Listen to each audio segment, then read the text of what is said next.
We welcome you this morning to a special edition of Inside Tennessee. Robin, you recently had a rare opportunity to interview a businessman and philanthropist whose impact on our community is profound.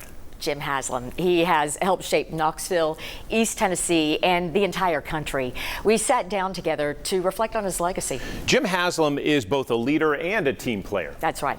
As a teenager, he played offensive line on the 1951 National Championship football team at Tennessee. Then after graduation, he went on to serve in the U.S. Army. A few years later, after his military service, at the end of that same decade, he started a filling station business. A now famous $6,000 investment became a multi-billion-dollar empire.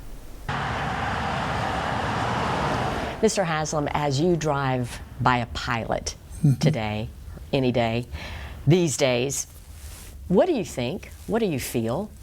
Or do you? Of course, there's a little bittersweet that we don't own and run pilot anymore, but the time has come for us to move on.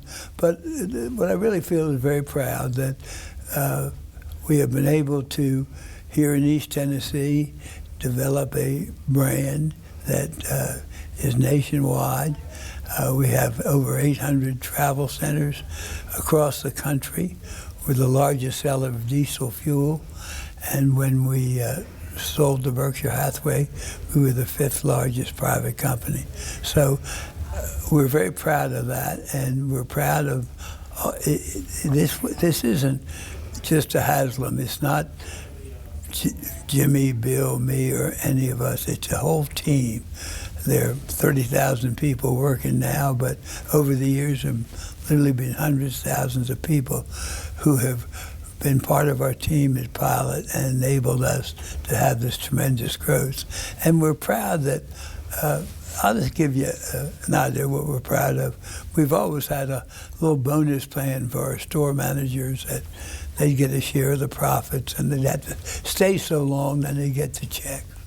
And we have a managers meeting every year. And one year at the managers meeting, one of the managers came up and showed me his phone, and it was a picture of a foundation. I said, "What is this?" He said, "Well, I got my check and I paid off my credit cards and I took the rest of it and I put the down payment on the house." And that's what makes you feel good. Mm-hmm. That really sums up, do you think, the company?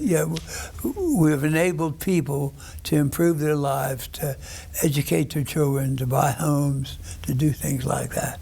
And that's what we're proudest of. And ultimately, was it just time? Yeah. Was it just time? Yeah. It was just time, yeah. Move on. Yeah. Mm-hmm. I'm 93 years old. Okay, we're going to roll back the hands of time. We're going to go back to 1958. Okay. How did Pilot come to be? Well, when I got out of the Army in 1955, I had a young son, and I needed a job. I really wanted to coach football, and General Nealon wanted all his players to coach football. Reason then, they would send him their best players. So he had a job at South Pittsburgh, and I talked to him down there. And they offered me $350 a month. I said, "When do I start?" He said, "Well, you need to come to spring practice." "When do I start getting paid?" "In August." "Well, that ain't gonna work." So this is unbelievable. Came back to Knoxville, and your competitor, Channel 6, had a job as a salesman. So, and this was a Wednesday, and I went to see them. And UT said, "We have 2 jobs. We have the job at Channel 6 and a small oil company up in La Follette, once a person." So I went, talked to Channel 6, be a salesman, and they offered me $375. And they said, "We have to know by Friday." And I told my head, "Well, let me go talk to these other people." So up to La Follette, a company called Fleet Oil Company had a chain of gas stations. They wanted somebody to do some wholesale business and location work. I really liked, the guy's name was Sam Claiborne. I really, really liked him. So he said, well, and we talked about various things. And he said, "Well, how about salary? What are you thinking about?" And well, basically I had $350 and $375. So I said $400 a month, and he said, I'll give you $5,000. Well, quickly I figured that was $416 a month, so I'm ahead. So I took the job and I stayed, and I worked there for 2.5 years. And then he had started another company up there called Sale, which he let me run. And about that time, I felt like, hey, I can run my own company. So the reason we first store was in Gay City, Virginia. All of his stores were in Tennessee and Kentucky.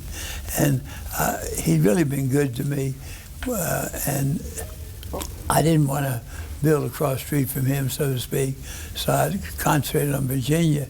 And we found a location up in Roanoke. And I was coming back, and you've been to Gay City. There's a proliferation of gas stations selling cigarettes and gas right at the line. And one of them was owned by a man named Vernon Bays. And I pulled in there, and he wasn't selling gas, just selling cigarettes. So he'd been a wholesale customer of ours. So what's going on? I said, well, one of my checks bounced. I said, why don't you sell me this, Vernon? He said, I said, how much you want? He said, $10,000. I said, I'll give you 6. He said, can you close Monday?